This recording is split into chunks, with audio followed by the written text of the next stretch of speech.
part 2. And today we're going to discuss counterfeit detection. My name is Mike Sherman. I'm the Director of Collector Education for PCGS. And once again, I'd like to thank Steve for hosting and Phil Arnold for the excellent quality photographs that you all will be taking a look at today. We're going to talk about some techniques of counterfeit detection today. First off, you have to understand that counterfeit detection is an enormously complex and detailed area. It's not something that you can learn in an hour, in a year, or 10 years. It's really a lifetime's work. There are two major types of counterfeits that we normally encounter in the coin business. The first is what we call a struck or cast counterfeit. That's where the entire coin is a fake. In other words, no part of the coin is real. It's made outside the mint. The other type of counterfeit that we encounter is an altered coin where a genuine coin has been changed. In other words, the date has been changed, a mint mark has been added, a mint mark's been taken off, or a diagnostic for a variety has been artificially created, which you'll see all types of those here. So those are the two types of counterfeits, major types of counterfeits that you encounter. Totally fake coins and altered coins. For most struck counterfeits, there is numerous different dies exist because for people to strike a counterfeit, it's obviously that it's a desirable coin. So they're going to have been done more than once. So everyone that fakes an entire coin is going to be using a different type of die. Similarly, many, many different styles of alterations have also been done to dates and mint marks. They've been, like I said, added, taken off, recut, all sorts of various tricks have been tried. And most importantly, the purpose of this course is not to show you every possible counterfeit coin that you'll encounter. That would take many, many years. But what we're trying to do is familiarize you with the techniques that are used to determine authenticity for a rare coin. In other words, what are the types of things that counterfeit detectors look for? What are the various hints and clues that a coin may be counterfeit? But it's quite impossible to memorize all the diagnostics that you'll be seeing today. And as I said, we're only scratching the surface. There are hundreds and hundreds, if not thousands, of different counterfeit coins and counterfeit dies. And, you know, we can maybe look at a couple dozen of them today. So please understand that you're not going to leave this course as a total expert in counterfeiting, but you will gain some idea of how counterfeit detection is done. So let's start. We'll start with the Flying Eagle cent. This is an 1856, which, as you know, is a pattern issue. It's a rare coin. There were only a few hundred, and it's a pretty expensive coin. But what are the characteristics of a real one? Well, one thing we look at is the date on this. If you look at the diagonal line going through 5, you'll see that the line cuts into the cusp of the 5 here, okay? In other words, it intersects it. We also note that the interior of the O in the word of in the United States of America is somewhat rectangular looking. In other words, it's not totally oval. You sort of have a wide, you know, very parallel lines here and sort of an arch here and an arch here. So it's, you know, somewhat rectangular, okay? Now here's a fake. Okay, this is an altered date here, and if you notice, that same line that used to bisect the cusp here now goes to the left of the cusp. Okay, so basically the counterfeiter that altered the date got it a little bit wrong in terms of the way this is supposed to look. Move on to a 1909S Indian cent. This is a genuine coin. And you want to go to the mint mark on this, obviously. And you'll note that the serifs in the mint mark are parallel. In other words, you look at the left lower serif drawing a line connecting the bottom, the top right serif drawing a line connecting the bottom, and you get somewhat parallel lines. Okay? This is one of the most difficult areas for counterfeiters to get right, is the serifs on a mint mark, because they're very, very tiny, and trying to get them exactly right is quite difficult. We'll look at a struck counterfeit now. This whole coin is a fake, and once again we're going to concentrate on the mint mark. And here you notice the serif on the lower serif on the mint mark really has no serif at all. It's sort of a rounded blob, and whatever little bit of a serif you had now is definitely not right. The whole shape of the mint mark also is somewhat wrong. It's a little bit irregular, and it's just not a great job. You'll also notice in the fields there's a lot of little spikes, little depressions, things like that.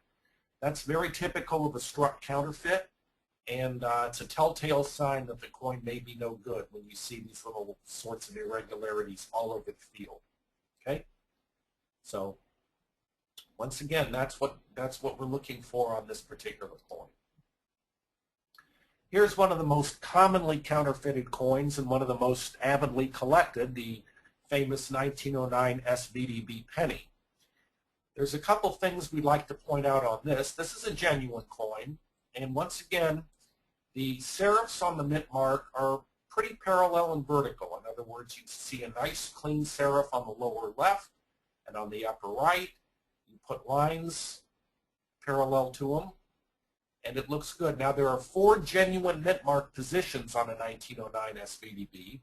This is obviously one of the 4, but again, we're concentrating here for purposes of this slide on the mint mark serifs and the general position.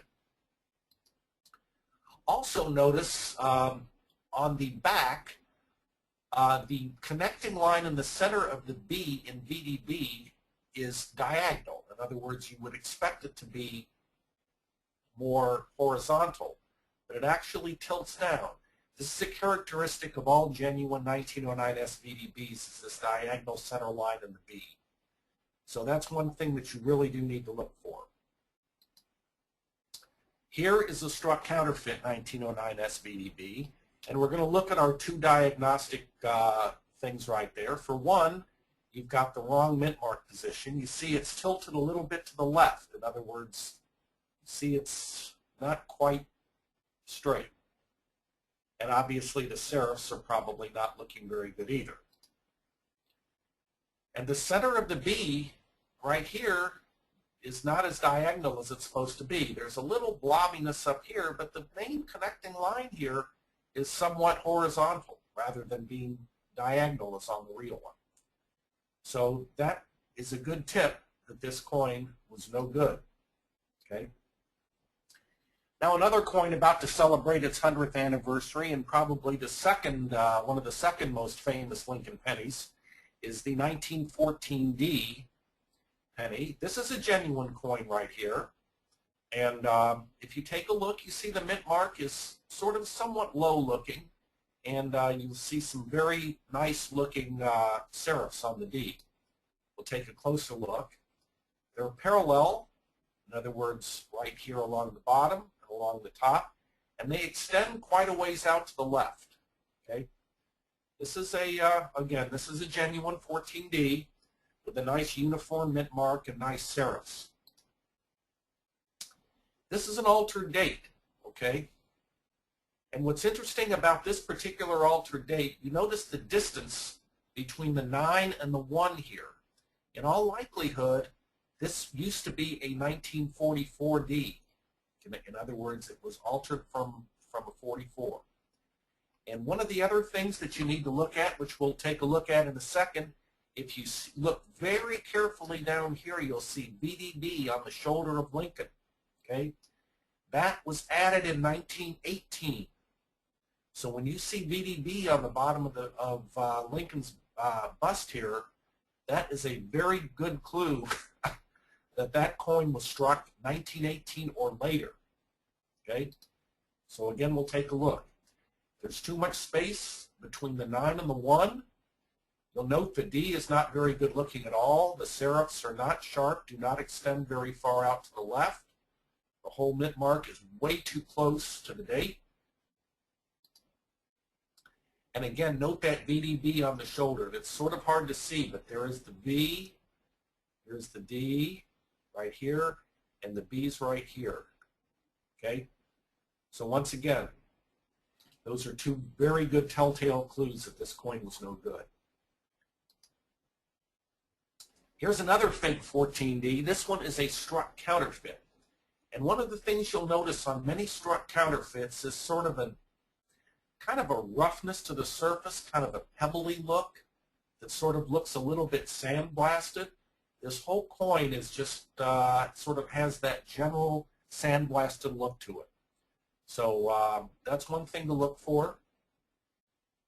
If you look closely, mint mark is way too large and there are no serifs on the mint mark. It's also, again, a little bit too close to the date. But the whole thing, if you know what a real one looks like, this D is just not good at all.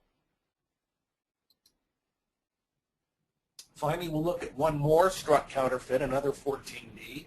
This one's a little better looking than the last one in terms of the surfaces. But again, take a look at this mint mark. And the whole fields and devices here on this one, again, are very rough. Look at the O, N, E. All through these, all the lettering here looks a little bit, I guess, corroded or just rough, which, again, you wouldn't see on a real one. Here's another famous Lincoln cent. We're concentrating on a few Lincoln cents today because they're a popular coin and they've been counterfeited for the benefit of the many Lincoln cent collectors, which are probably very numerous. This is a genuine coin, and we want to point out a few characteristics of a genuine. For one thing, the second 2 is almost always stronger than the first. As you're aware, there were no 1922 coins struck in Philadelphia, so all the so-called 22 planes or 22 no Ds were struck in Denver with a mint mark that did not appear. So you're looking at kind of a problem coin anyway, but you'll see how sharp that second 2 is. Also, another telltale sign is to look for the T in trust. The first T is much stronger than the remaining letters. In other words, we is very weakly struck here. This R is weak, but that T is very sharp. Those are two characteristics. The 2 in the date and the T in trust are good things to look for on a 22 no D. Here's a struck counterfeit, and once again, notice that sandblasty, sort of pebbly look over the surfaces. You see the roughness in the fields everywhere. The whole coin just looks very crude.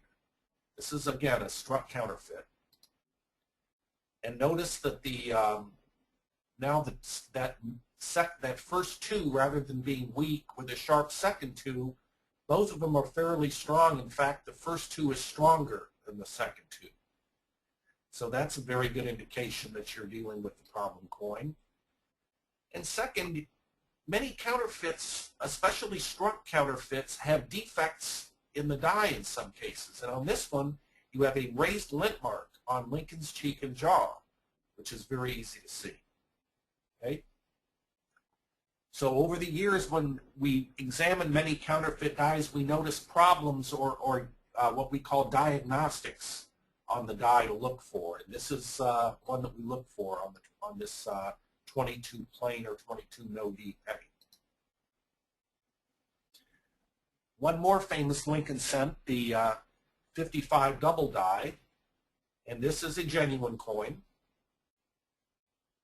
very obviously doubled, and you all see through the motto, the Liberty, and through the date is visible a mile away. One of the things we look for on these is we look at the T in cent on the back and look for some little light crisscross die lines that are visible. Okay? See these through here. Here's a struck counterfeit. Now, it's not too bad a job. The surfaces are not real pebbly or rough in particular. But this is one of 8 known counterfeit die pairs. And this particular one shows some tooling marks on Lincoln's shoulder. Remember I told you there's some characteristic diagnostics on each die. And on this one, you see these tooling marks as a dead giveaway that this coin was bad. Now, once again, you won't be able to tell every 55 double die from this course because this is one of 8 known counterfeit die pairs. But again, the purpose of this little webinar today is to teach you some of the ways that counterfeit detection is done. Here's another characteristic. There's a spike coming out of the first 5 in the date. This is the struck counterfeit. And that little horn on that first 5 is another minor die defect that the die maker made when doing this coin. And you'll notice, you know, these are pretty hard to see with the naked eye because we're using a lot of magnification here. This date is blown up pretty big, and this little hook or this little horn on this date is very tiny. And, you know, probably almost impossible to see with a naked eye, and even with, you know, a 5-power glass, it will be difficult to see. So we're looking at some pretty minor things to help us diagnose these. And the final Lincoln cent we'll look at is, once again, this, another double die. This one is not as spectacular as the 55, but this is the 72 double die. Again, you see some doubling in the date and liberty and a little bit in through the motto here. Again, as I said, not quite as dramatic, but still very easy to see. This is a nice genuine coin. And on some genuine coins, you actually have some diagnostics as well. And this one shows a rim spike above the D in United. Remember, this coin's real. And if you look at the D in United and look right above it, you'll see a rim spike. Okay. Here's a struck counterfeit. And once again, you'll see sort of an overall softness in the coin, just sort of a weakness through here. You know, sort of like it's kind of looks worn, but it isn't. It's sort of that look where it just looks like a poor strike. Again, you see some pebbliness to the surface, a little bit of a sandblasted look. Again, very typical of a struck counterfeit. And once again, there's another lint mark. You notice rough fields and a raised lint mark on Lincoln's collar. And this is another defect in the die that somehow slipped in and provides a very convenient diagnostic for spotting these fake 1972 double dies. Okay, we're going to shift out of copper now and go into nickel. Here's an interesting coin. This is a very valuable coin. This is a 1918 over 17D Buffalo nickel, a very famous overdate. And this one's a particularly beautiful example, very high grade for this issue. You'll note the 17 over 18 very obviously visible here, and you see the style of that overdate. We'll take a close look. You'll see there's a 7 and then an 8 sitting right on top of it. And also you'll notice on these coins, most have a die crack from the hair above the braid, okay? In other words, you see this crackness, this crack here in the die? That is a diagnostic of a genuine 18 over 17 Buffalo.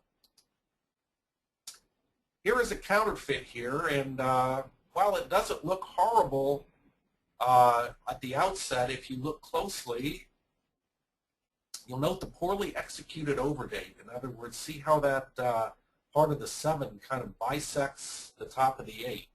That is totally wrong. And to a trained eye, you'll very easily see that this was a really crude attempt at this overdate. So this coin is no good. Also, there's no die crack where there's supposed to be a die crack in this area. Here's another rather famous Buffalo nickel. Again, a very nice example. This is a genuine 1937D three-legged Buffalo nickel. The 3 legs come from the fact that this first front leg here is missing. and this was simply polished off the die, and it no longer appears. But one of the diagnostics of a genuine 37D is what they used to say was sort of a moth-eaten rear leg. And if you look here, you'll see that rear leg sort of looks eaten away. Okay, that is a good clue to a genuine coin. See this roughness on this very back leg?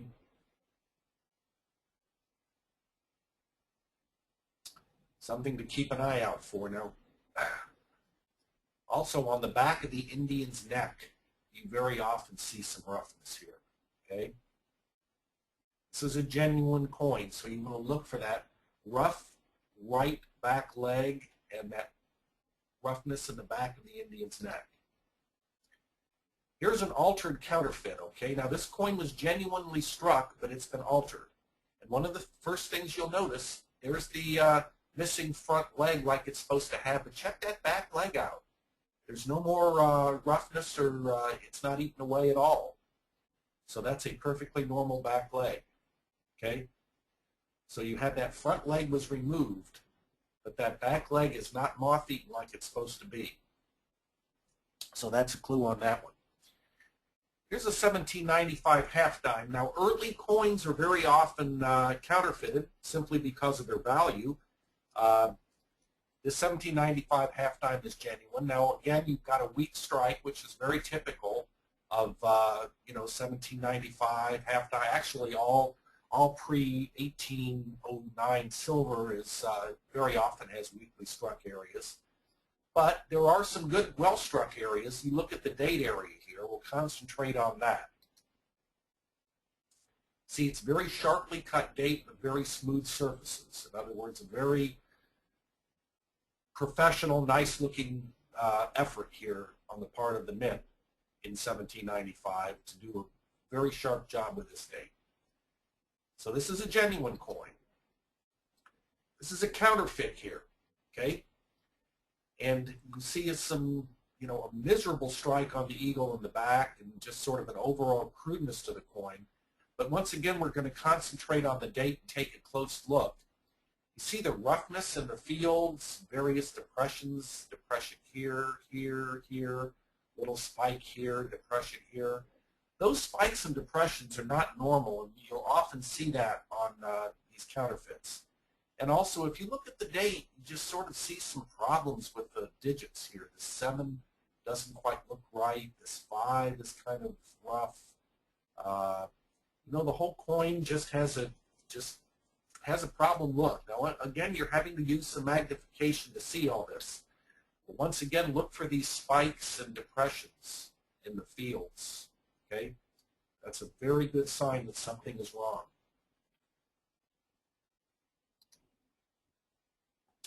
Jumping ahead to another famous key date coin from the 20th century. Here's a 16D dime, and the key to the one of the keys to the Mercury series.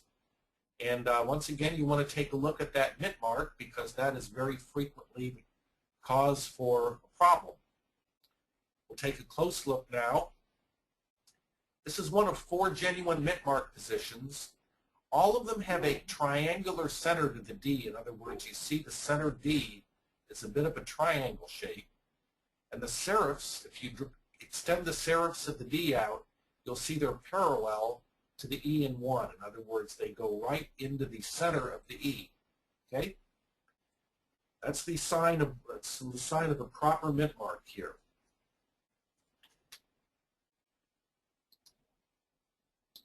Here's an altered 16D. Okay, it's probably started life as a 16 plain without a mint mark, and someone conveniently added a mint mark for us. And from a distance, it doesn't look horrible, but if you get up close and check out the serifs on this, you'll see it's tilted very slightly the wrong way. And if you look at where those serifs extend, they do not go into the upper part of the E like the genuine, but they go to the lower part of the E, okay? And again, this bottom serif is not particularly well formed either. So that's an added mint mark, and once again, it's slightly off, not a whole lot, but to a trained eye, this is a bad mint mark.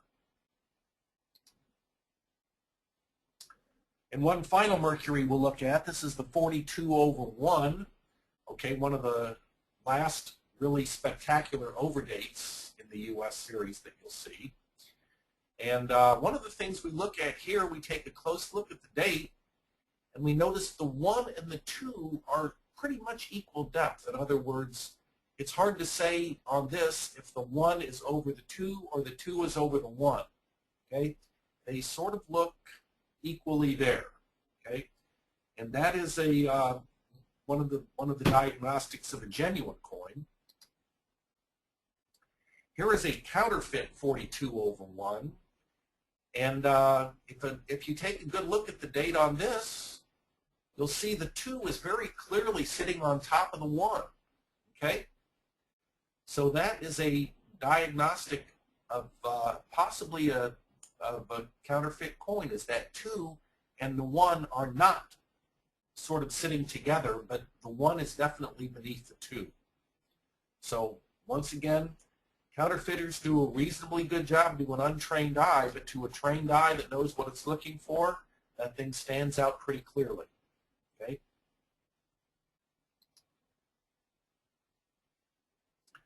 Speaking of overdates, we looked at the 18/17 nickel. Here's the 18/17 S-quarter.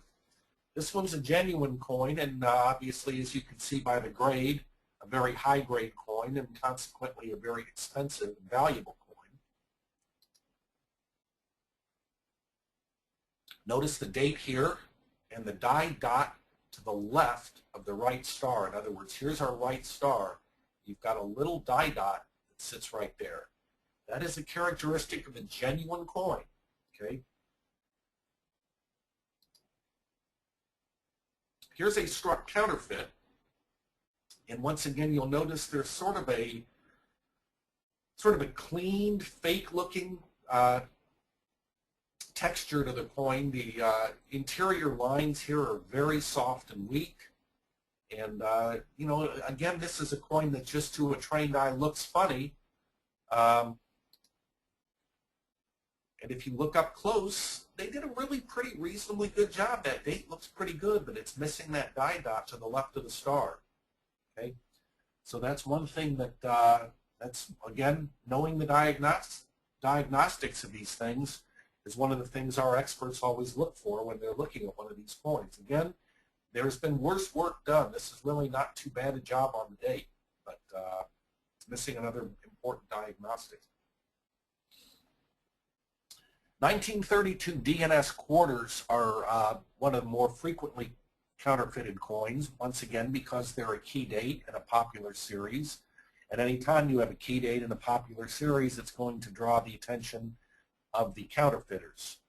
This is a genuine 32D, again a very high-grade coin, and we'll focus on the mint mark here, of course.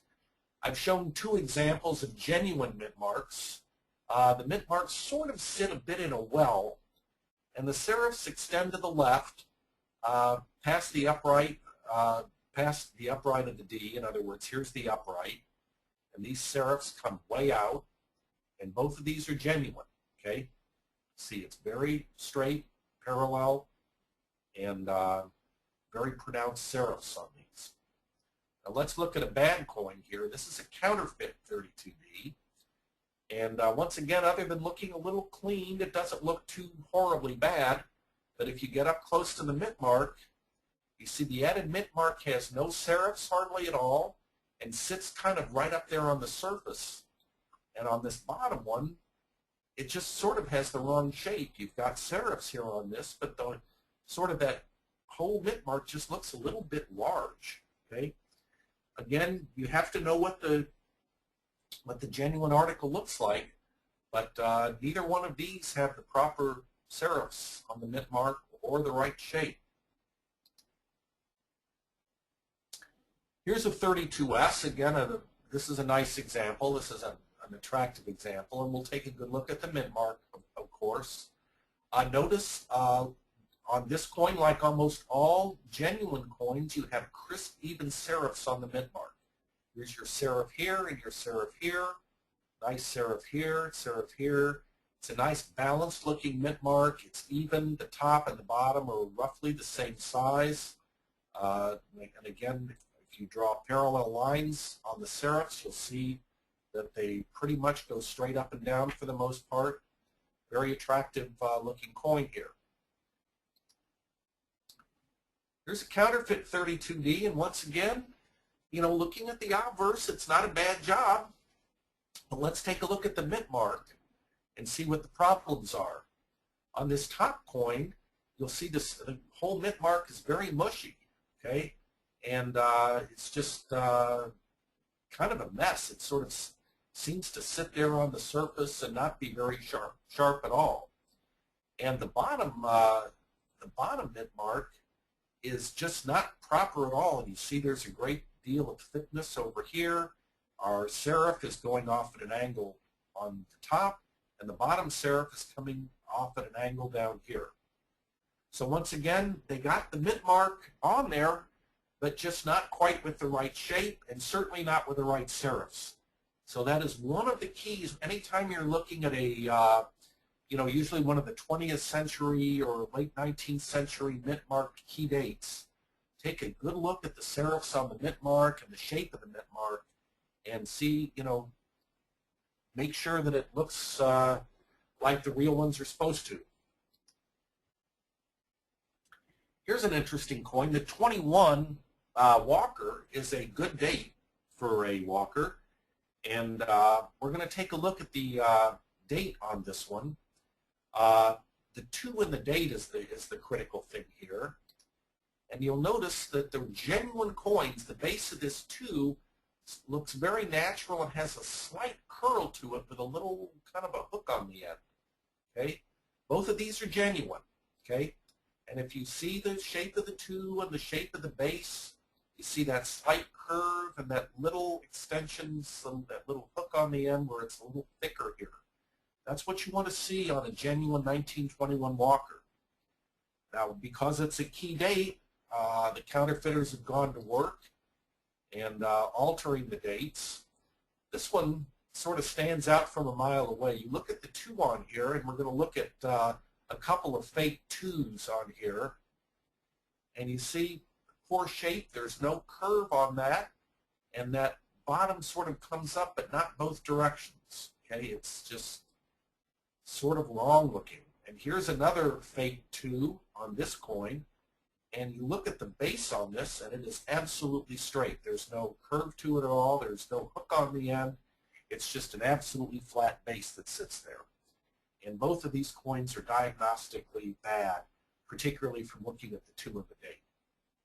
So that's one of the things you want to look for on a 21 Walker, is look at the shape of that 2 and make sure it's got that proper base on it.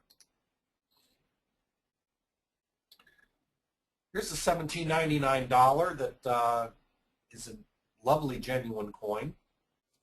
And we'll now take a look at a fake one. This is a struck counterfeit once again. This whole coin has been made outside the mint. And what are we looking for on this? Well, like on most struck counterfeits, you look very carefully at die diagnostics. This is 2 separate coins, okay? These are 2 bad $17.99. But you notice they were struck from the same bad die, and that they both have that depression in the center of the R in 2 different examples. Okay, so once again, the person that made the die on this had a defect in the R upright, and of course, anytime you see a coin with these same defects like that, it's a pretty good tip that something's wrong. So that's again what we mean by die diagnostics of both good and bad coins. Okay?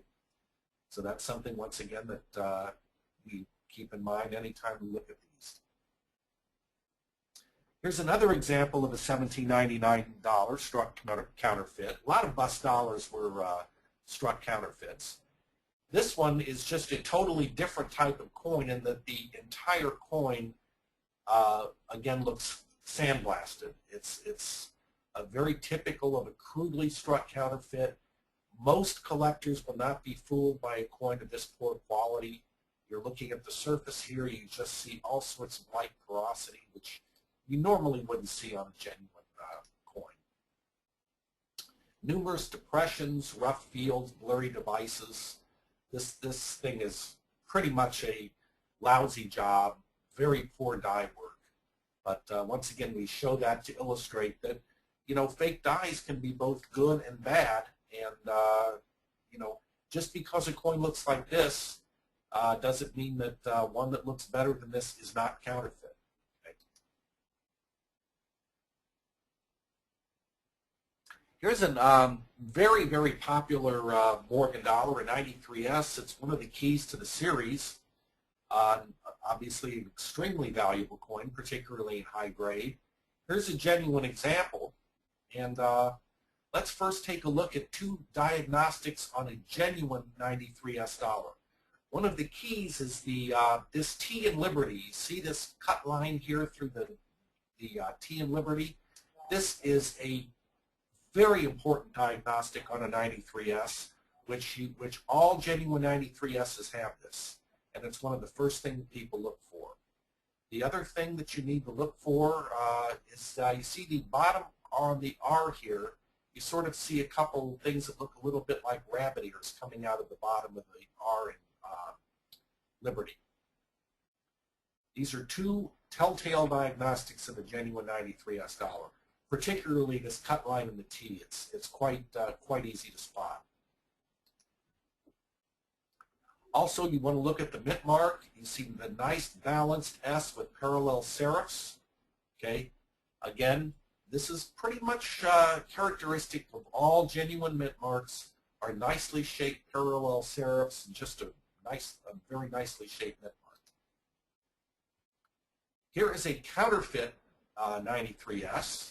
Okay, this has an added mint mark on it, and if you go to your main diagnostic in Liberty, okay, you'll note that cut through the T is not there, okay, nor are little rabbit ears at the bottom of the R. So once again, if you see a 93S missing that cut line through the T, that is a telltale sign that that coin is bad.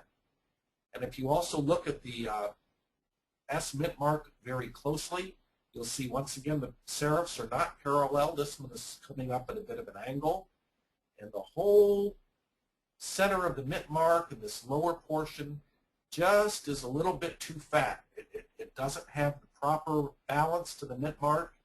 It's just not shaped right. So once again, you want to look at mint mark shape, particularly serif shape, angles of the serifs.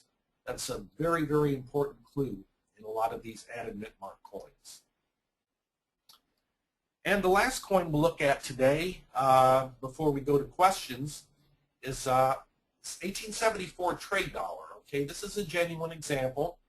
And on this coin, we're going to take a good look at the motto here, because that's in very fine letters and very evenly done. If you look at the blow up here, you'll see the nice, even, uniform letters in the motto here. Okay, all the letters are look to be the same size. They're all very much even on a line, pretty much, and very nice, look to that motto. Let's look at a struck counterfeit now for a minute. Other than the sort of clean, sandblasty look to it, which sort of has that look of a fake, if you take a good look at the motto, "In God We Trust," on this one, take a look at this for a minute. You see the, particularly this one on the bottom here, you see the large U, how much larger the U is than the R or the S? That's not at all good, okay? When you see something like that, and even on this one, you sort of see that same problem where the U looks larger than the R. You see the tilt on the D here that's a little bit tilted to the right. The whole thing is just very irregular because, once again, this was a very small "In God We Trust" put on here, and to get the proper die cutting done was just a little bit beyond these counterfeiters' ability. Also on this one, you notice the very poor quality of the lower part of the 4. numerous depressions, roughness in the fields, all telltale signs of a struck counterfeit. But on this one, again, particularly look carefully and see how poorly they did the letters here of In God We Trust. Now, once again, I'm going to reiterate some of the key points to take away from our webinar here today. Once again, I want to say that our purpose was not to show you every possible counterfeit die or diagnostic. We'd be here for many, many months trying to do that. Hopefully what you've gained is an insight into the general appearance of some struck fakes, some of the telltale signs of fake mint marks, both in shape and positions, and some of the appearance of altered dates. Okay? Again, not all of them, but hopefully you're beginning to realize some of the diagnostics of both struck counterfeits and altered counterfeits. And I've said before, becoming an expert counterfeit detector is certainly a life's work and an ongoing process.